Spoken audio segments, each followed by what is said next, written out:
In northeast England, on the south bank of the River Tyne at Dunston, a giant waits. Dark timbers, weathered and immense. The largest wooden structure in Europe. Once it fed the furnaces of the world, powering cities across Britain and beyond. Today, scarred by fire, yet preserved by dedication, it stands as a monument to industrial heritage.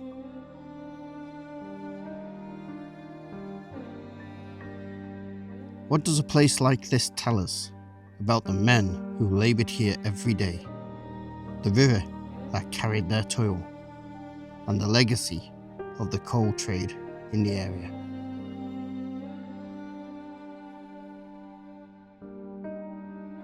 This is Rails and Revolutions, the history that built us, the forces that shaped us.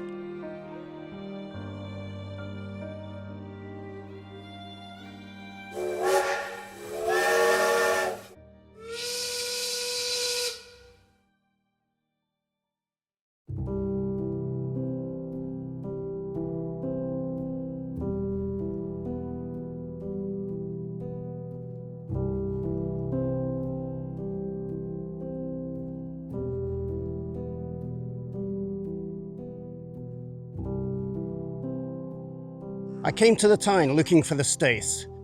I'd seen photographs, read about Europe's largest wooden coal loading structure, a symbol of the Northeast's industrial history. But nothing prepares you for the first sight. A vast skeleton of timber stretching half a kilometre into the water. Dark, scarred, immense. I feel small in the shadow of its history. The Staiths rose in the 1890s, built by the North Eastern Railway Company to meet the growing demand of the coal export trade.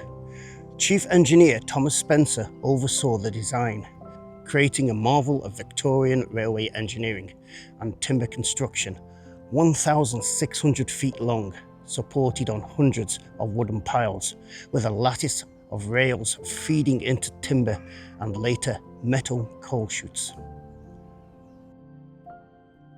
The Staiths was a machine of breathtaking efficiency, capable of loading thousands of tons a day, securing the Tyne as one of the world's great coal rivers and shaping the lives of countless workers and their families.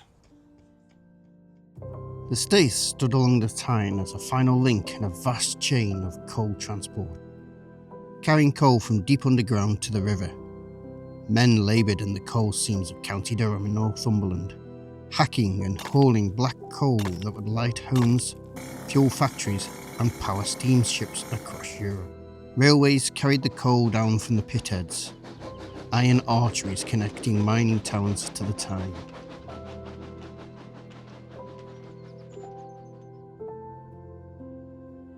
At the Staiths, coal wagons with bottom hatches released their loads down the timber chutes, sending tons of coal into waiting ships.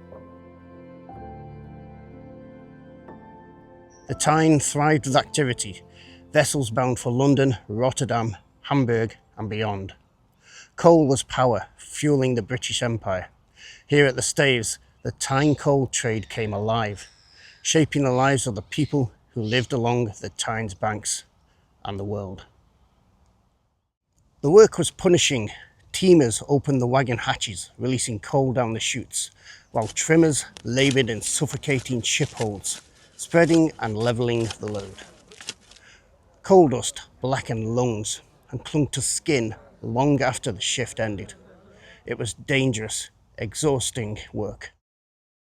Yet for many, it was steady, dependable, and defined their connection to the Tyne and to one another. It was life on the river, measured in tons and tides.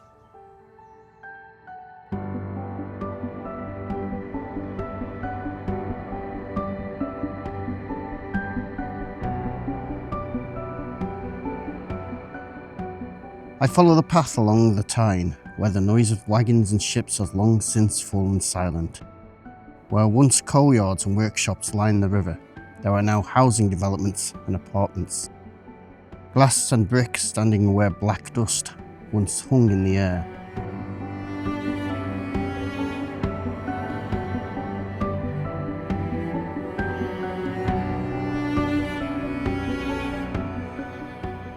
It makes me wonder, what would the men who worked here, teamers and trimmers, miners and sailors, make of this new world? They gave their strength, their health, their lives to an industry that no longer exists. As I continue, the path carries me beneath the staiths themselves, their heavy timbers looming above, a shadow of the past still cast on the present.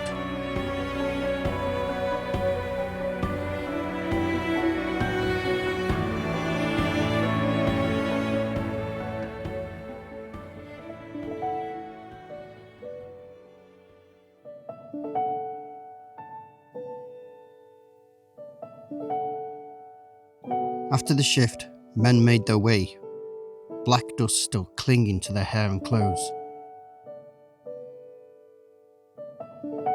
to the Excelsior Club.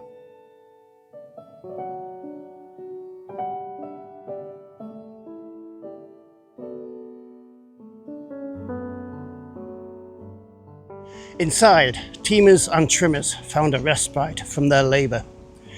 Pints were pulled, dominoes slapped down, darts hit boards, families gathered for concerts and Christmas parties. By the 1970s, coal production was in decline. Oil and gas replacing it.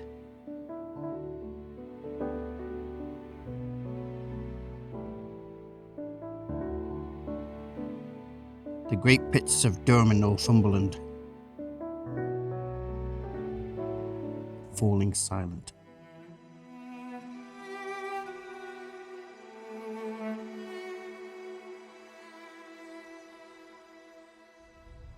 In 1977, coal loading at the Staiths ceased. The wagons stopped rolling. The Colliers departed. What had once been the beating heart of the Tyne coal industry became a relic almost overnight, leaving behind echoes of a life that shaped a region. The Staiths were exposed, vulnerable. Their first major restoration came in the late 1980s for the 1990 Gateshead Garden Festival, celebrating the region's industrial heritage. Volunteers and engineers worked to stabilise the structure, creating a public walkway so people could experience its scale and history.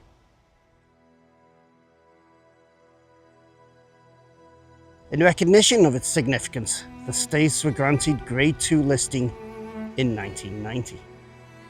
Yet survival was never guaranteed. Fires swept through in the 1990s, 2003, and most recently 2020, charring timbers and collapsing sections. Vandalism and repeated damage led to restricted access. Today, visitors can only explore the Staiths on designated visitor days. Still, piece by piece, it endures. A testament to Northeast heritage and human determination. Now the Staiths stand not as a coal loading machine, but as a place of reflection.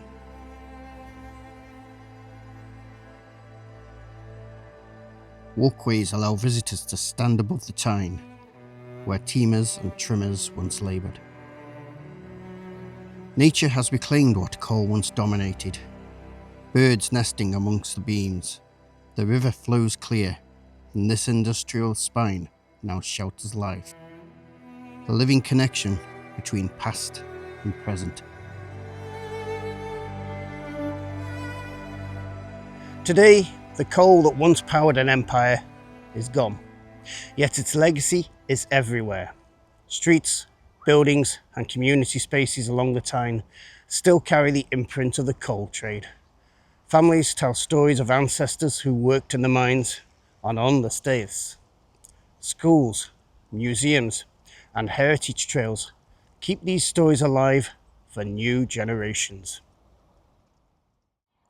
The legacy isn't just industrial, it's human.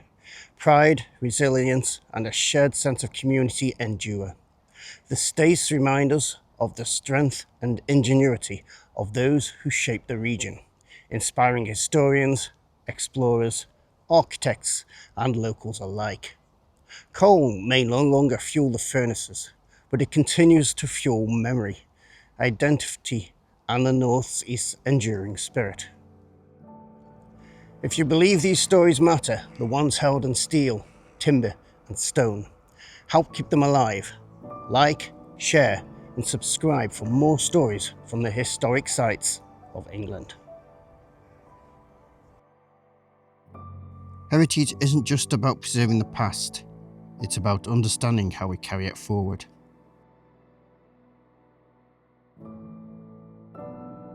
The story of history isn't over.